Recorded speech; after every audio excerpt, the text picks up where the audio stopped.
Bueno, vemos el rol de las madres porque no sé si será que nosotras tenemos esa vena de guerrera, esa vena de no tener miedo, muy diferente a los padres, que los padres por ser hombres sienten miedo, pero nosotras como madres no. Nosotras ese amor que sentimos hacia nuestros hijos, aunque ya físicamente no estén, pero siempre están en cuerpo, en alma y en corazón con uno. Entonces ese amor hacia esos hijos nos impulsa cada día más a seguir en esta lucha, uniéndonos, que nadie nos puede detener. ¿Y nosotras para cuándo? Hola, ¿cómo están? Bienvenidas a nuestro podcast ¿Y nosotras para cuándo? Hoy tenemos unas invitadas de lujo porque además ya en su nombre hablan de lo que buscamos promover en este programa, que es que las mujeres asuman y ocupen el poder. Hoy contamos con la visita de no una, sino dos madres poderosas. ¿Cómo están? Bien, gracias. Bien en medio de todo lo que nos ha tocado vivir. Bienvenidas. ¿Por qué madres poderosas? Hoy estamos con Carmen y Daisy. ¿Por qué madres poderosas? Porque a través de Madres Poderosas nosotros estamos luchando por las ejecuciones extrajudiciales de nuestros hijos, porque solas nos sentíamos como perdidas, entonces como Madres Poderosas nos sentimos acompañadas, nos sentimos que no estamos solas, que no somos las únicas que estamos luchando en este camino, sino que son muchas madres que están pasando por este dolor que nosotros estamos pasando. Carmen y Daisy, cuéntenos, en este camino que les tocó recorrer y al que llegaron porque les tocó vivir una situación muy dura, que probablemente nos puedan contar un poco en el espacio, ¿cómo han podido ver ustedes qué es el papel de la mujer, pero especialmente el rol de las madres, cuando las mujeres deciden juntarse y movilizarse para exigir sus derechos y exigir en su caso que se haga justicia? Bueno, vemos el rol de las madres porque no sé si será que nosotras tenemos esa vena de guerrera, esa vena de no tener miedo, muy diferente a los padres, que los padres por ser hombres sienten miedo, pero nosotras como madres no. Nosotras ese amor que sentimos hacia nuestros hijos, aunque ya físicamente no estén, pero siempre están en cuerpo, en alma y en corazón con uno. Entonces ese amor hacia esos hijos nos impulsa cada día más a seguir en esta lucha, uniéndonos, que nadie nos puede detener. Mira, Carmen, tú dijiste algo que a mí se me hace súper lindo, ¿no? Y que yo lo voy a resaltar porque Nosotras por Todas es un programa que promueve el liderazgo político de las mujeres, liderazgo específico de las mujeres que quieren llegar al poder. Y una de las cosas que nosotros, o uno de los mitos, ¿no?, que hemos repetido y que nos han repetido según los cuales las mujeres no están hechas para la política y los hombres sí, es precisamente que nosotras somos más emocionales. Y tú dijiste algo y dijiste, nosotras no tenemos miedo. Las madres no tenemos miedo. En cambio, los padres sí. Los padres tienen miedo. Ellos, como son hombres, tienen miedo. Entonces, fíjense cómo dentro de un movimiento que surge por una situación tan difícil, también ustedes son capaces de reconocer que no. Que probablemente el único miedo que ustedes podían tener es el miedo a que a sus hijos les pase algo, que es el miedo que tengo yo, que a mi hijo le pase algo. Yo también soy madre de un varón y creo que desde que uno le entregan ese muchacho el día en la maternidad, ya para uno el mundo gira en torno a que ese muchacho esté seguro, ¿no? Entonces, qué interesante que podamos reconocer en un movimiento protagonizado, impulsado fundamentalmente por mujeres, que ustedes no reconocen tener miedo. No. ¿Qué supone para ustedes vivir sin miedo? Salir adelante, enfrentarnos a lo que nos pongan en el camino, no rendirnos. Eso es no tener miedo. ¿Cómo comenzó su fundación? ¿Cuánto tiempo tienen? Tenemos ya desde 2021 que estamos consolidadas ya como fundación.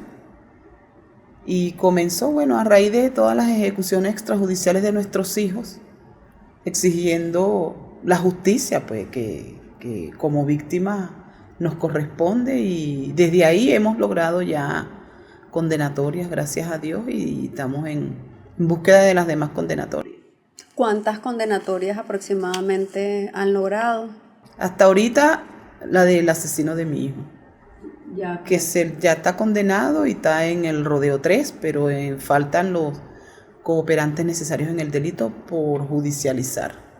O sea, que también es un movimiento que nace de, digamos, de la ira, del dolor, de la angustia que supone perder a un hijo en medio de una ejecución extrajudicial, pero que además ya comienza a ver los resultados, ¿no? Lo que significa, o sea, cuando las mujeres se organizan, cuando las madres deciden organizarse, bueno, no descansan hasta que comienzan a alcanzar esos objetivos que tiene su lucha. Ustedes lo tienen súper claro, ¿no? Es alcanzar la justicia para la no repetición. Y tener constancia y ser perseverante, porque eso primeramente Dios y luego a nuestra constancia y a nuestra perseverancia que nosotras tengamos y todo el empeño en que nosotras le pongamos a los casos de nuestros hijos, y no solamente a nuestros hijos, de tantos muchachos que viven aquí en este país.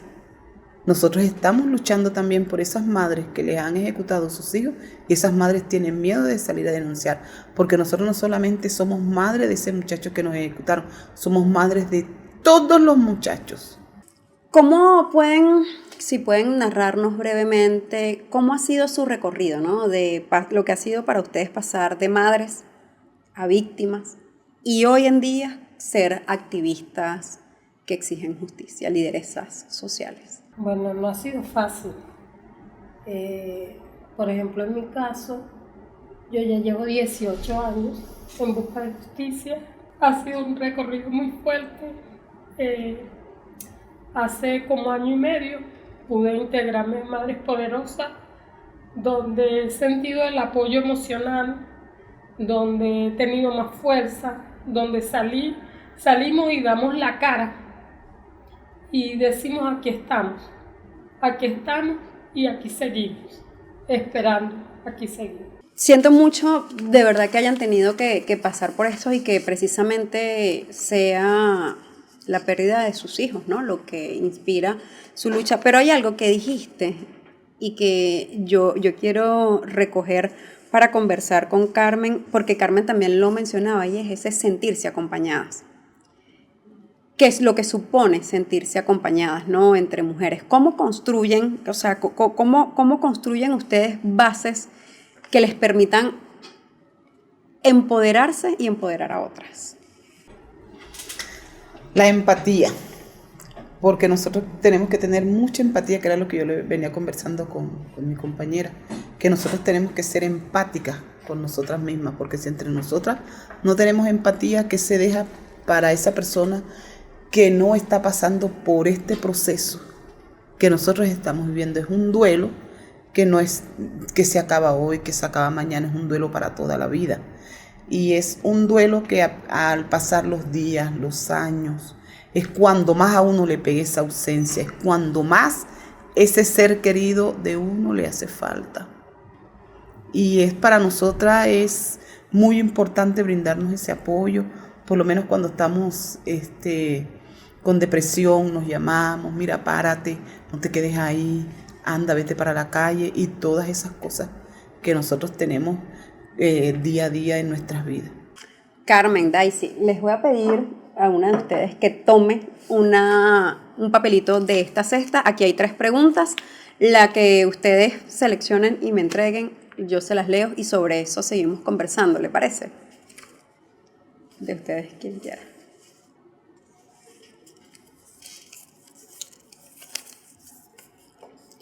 Carmen y Daisy, ¿cuál ha sido el aprendizaje más valioso que ustedes han encontrado a lo largo de este camino que decidieron emprender por la justicia en su movimiento Madres Poderosas? El amor a nuestros hijos ha sido lo más importante que nos ha unido, y saber que podemos llegar a donde sea, por ellos. Qué bonito. Bueno, ¿han recibido ustedes acompañamiento de organizaciones? Cuando nació tú estabas sola, Carmen? ¿Cómo nació esto? O sea, tú estabas sola, te juntaste con otras mujeres, se encontraron, qué sé yo, en los tribunales. ¿Cómo fue ese reconocerse con otras y emprender este movimiento juntas? Cuando empecé, yo estaba sola. Llegué a COFAVIC, primer momento. Ahí conocí a Ivonne Parra, conocí a Lina Rivera, muchas madres víctimas secundarias como yo. Luego nos vinimos de COFAVIC y quedé yo sola. Después yo le comenté a Ivonne lo de la fundación que yo quería hacer a nombre de mi hijo. Ella también me dijo que quería hacer la fundación, o sea, que quería pertenecer junto conmigo a la fundación. Entonces, después se nos fueron sumando más madres y un padre. Y aquí estamos.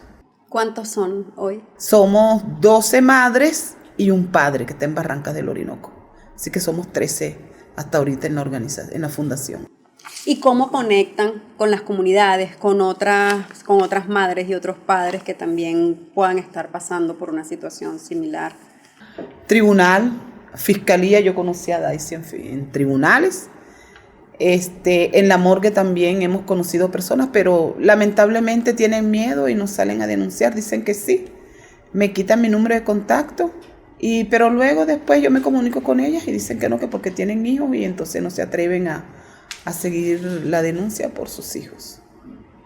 Fíjense, les quiero preguntar ustedes si han podido palpar esto y cuáles consideran o cuál consideran ustedes que es el impacto más importante que su lucha como madres poderosas puede tener para nuestra sociedad y en la lucha por los derechos humanos.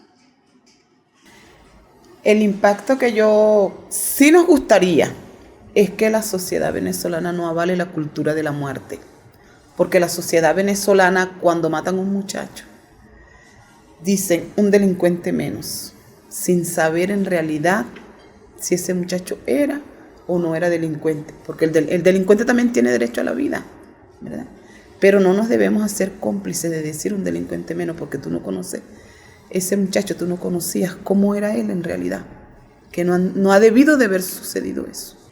Yo sería muy feliz si pudiera ver que en el futuro todo ese dolor por el que ustedes han tenido que atravesar se pueda convertir en una transformación del sistema, ¿no? Y de la política, y que como tú bien lo dices, la política no sea acribillar, asesinar a una persona, sino todo lo contrario, ¿no? Que la gente, indistintamente, tú lo decías, los delincuentes tienen derecho a la vida, que si tú eres delincuente tengas que acudir al sistema, al aparato de justicia de un país para que sea el sistema, ¿no? El que decida cuál es la pena, pero no que seas asesinado sin recibir un tratamiento judicial. Fíjense, aquí tenemos 2 sobres. Yo les voy a leer 2 preguntas para que ustedes me digan qué de esto escogerían. ¿Les parece? Si escogen el sobre rojo, imaginen que pudieran retroceder el tiempo y no pasar por nada de lo que están pasando, por lo que les pasó, y estar el día de hoy tranquilas en sus casas. Pero si escogen el sobre azul, aprovechar como han aprovechado la situación difícil por la que pasaron y mantenerse en este espacio de lucha en apoyo a otras mujeres y víctimas. ¿Qué escogerían? El sobre azul, ¿no? ¿El azul? Sí.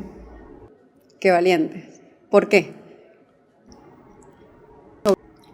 Porque creo que hay muchas personas que nos necesitan, que necesitan ver que hay ese camino, que conducta que no se corrige se repite, y es nuestra lucha, tratar de que todo esto que ha estado pasando se corrija. Quedarse en casa es como que pensáramos que todo pasa y no nos importa. Y sí nos importa. Carmen. Que tenemos que seguir adelante acompañando a esas madres, porque lamentablemente esto no va a dejar de suceder. Esto va a seguir sucediendo. mientras que el ser humano no tome conciencia de que no puede ir por ahí quitándole la vida a los muchachos, y que sirvamos nosotras como ejemplo para aquellas madres que están en esta misma situación, que sí se puede, vuelvo y repito, con constancia y perseverancia se logra conseguir la justicia. ¿Qué es lo que uno desea? Pues ¿qué es lo que uno solo pide? Eso. ¿Ustedes han enfrentado riesgos de seguridad, riesgos, digamos, sé que hay temor, tú lo has dicho varias veces, ¿no? En la conversación, Carmen, que bueno, otras personas coinciden, te dicen que van a denunciar, te piden tu número y luego no lo hacen por temor. Ustedes supongo que también han enfrentado, los 13, supongo que también han enfrentado en algún punto ataques de pánico, de temor. ¿Qué medidas han implementado de seguridad, de apoyo, de acompañamiento? ¿Qué medidas han implementado para protegerse, para sentirse seguras? Bueno, hasta ahorita tenemos una compañera que ella sí ha tenido riesgo, pero las demás no. Gracias a Dios hasta ahorita no hemos tenido riesgo alguno, no hemos tenido necesidad de que tenemos que escondernos ni nada de eso. Gracias a Dios. Hasta ahorita, no sé más adelante, porque en esta lucha no sabemos. Claro. Y sabe que siempre nos hacen esas preguntas. Si no nos da miedo, no temes que te pase algo. Y en su mayoría siempre respondemos que no tenemos miedo, que tenemos que seguir luchando. ¿Y por qué no tienes miedo? Porque pienso que el dolor más grande que nos podían causar ya no los causaron. Que de allí no puede haber algo que nos duela más. Nos arrebataron un niño y ya eso es suficiente. Claro, porque por donde asustaban ya nosotros pasamos, que era lo que nosotros teníamos temor de que le hicieran algo a nuestros hijos. Ya por ahí pasamos, entonces ya, ¿a qué más le vamos a temer? Como dice la compañera, ya nos quitaron un hijo. Y hablando de esto mismo, les pregunto si ustedes pudieran compartir con nosotros los 3 momentos más duros por los que les ha tocado pasar desde que comenzó su movimiento. Primero, la muerte, la ejecución de nuestros hijos. Segundo, el retardo procesal, que es lo que nosotros, más fuerte, que es lo que nosotros vivimos. Y la negación de la justicia. ¿Y cómo se prepararon? ¿Qué herramientas recibieron? El retardo procesal y la impunidad. El retardo procesal. ¿Y cómo se prepararon para enfrentar esos 3 momentos? Porque todos son dificilísimos, ¿no? Yo creo que cada uno es más difícil que el anterior. Yo creo que no nos preparamos, para eso no nos preparamos, porque ninguno esperábamos que nos quitaran a nuestros hijos, que nos asesinaran a nuestros hijos de esa manera. Para eso no. Y siempre creo que nos ha acompañado la fe en la justicia. Por eso llevamos esta lucha, porque creemos que al final todas vamos a conseguir justicia. ¿Qué aprendizajes han obtenido ustedes en este recorrido, en este camino que ha sido largo, doloroso? Afortunadamente no ha sido solitario, como nos comentó Carmen, que se han sentido acompañadas en esa red de madres. Pero ¿qué aprendizajes que ustedes han obtenido quieren compartir con otras mujeres que se están organizando, que pueden estar pasando por situaciones similares, no solo a través de, por ejemplo, en su caso, ejecuciones extrajudiciales, sino otras formas de violación de derechos humanos, que de lo que han aprendido en este camino, pues seguramente no sabían al principio cómo registrar una fundación, cómo organizar esos documentos, no sabían cómo armar los expedientes, pero no sabían, a lo mejor ni siquiera al principio sabían o se reconocían como víctimas de violación de derechos humanos. ¿Qué de lo que han aprendido a lo largo de este recorrido pueden compartir con otras mujeres que se estén organizando y que tengan unas luchas parecidas o no? Lo primero es la unión, porque eso es también una base fundamental, porque si se empieza y no hay unión ni hay organización, eso no camina. La organización es demasiado importante entre los comités que se están formando o están ya formados, y ir por esa misma línea, por esa misma línea. La voz de una tiene que ser la voz de todas. Ahí es a donde está el éxito, porque eso es lo que a nosotras nos ha dado todo este avance que nosotras hemos tenido. La unidad y ir por ese mismo camino, porque si no se va, eso no funciona. ¿Algo más, Daisy? Las leyes, buscamos de aprender los artículos. Para cuando a alguna le toca ir a algún sitio ya sepa qué es lo que debe decir, qué es lo que debe exigir y qué es lo que debe esperar. Entonces siempre estamos buscando de leer. Te toca ir a la fiscalía o te toca una audiencia, tienes que estudiar este artículo, tienes que tener esto siempre presente, de eso nos ocupamos. Pero qué interesante porque es eso, ¿no? Es como, bueno, sí, nos unimos, tenemos una causa común, tenemos disciplina, tenemos constancia, pero también cómo nos formamos, ¿no? Cómo nos apropiamos del conocimiento que existe en este tema, porque si yo estoy exigiendo justicia en un caso, entonces yo tengo que conocer más que el resto, o igual que el resto, esa normativa, ¿no? La normativa que me protege. Entonces es un mensaje para quienes nos escuchan, para las mujeres que se organizan, también a conocer eso. Nosotros, como les decía, el programa es un programa que trabaja con mujeres políticas, promueve el liderazgo de mujeres políticas, pero es a veces incluso encontrarte mujeres que están dentro de los partidos, que están luchando por su liderazgo, pero que no conocen la ley de procesos electorales. Entonces, claro, si no conoces la ley, por ahí es donde te excluyen, por allí es por donde no puedes. Es la ley es la que te protege, pero como no la conoces, la pueden utilizar para excluirte. Ya estamos por cerrar. Yo quería que cerráramos este espacio, Carmen y Daisy, con que ustedes les den un mensaje a las mujeres jóvenes que se organizan, a la que pueda servir de inspiración para otras, que pueda ser motivador para otras, que les cuenten, ¿no? Cómo ellas pueden hacer posible que sus luchas, que sus problemas sean escuchados, cómo ellas pueden defender sus derechos y los derechos de otras personas. Empoderándose. Primero conociendo sus derechos, porque lamentablemente la gente no conoce sus derechos. En mi caso, yo vine a conocer mis derechos después de la ejecución extrajudicial de mi hijo. Es que yo vine a saber que mi hijo tenía unos derechos y que yo también tengo unos derechos. Entonces, primero que todo, empoderándose uno de todos los derechos humanos, que uno tiene derecho a que esos derechos sean garantizados. Y luego, vuelvo y repito, constancia y perseverancia y tener compromiso con la organización primero y luego con nosotros. Ese es un compromiso que uno adquiere y uno no puede después desligarse de ese compromiso, porque si quiere que como tal funcione, tenemos que estar ahí. Y unidad, unión, porque solos no podemos, pero unidos somos como la pasta. Sí, que la organización llegue a ser una familia, porque nosotras somos una familia. Nosotras ya no nos llamamos compañeras, sino hermanas, hermanas del mismo dolor y de la misma lucha.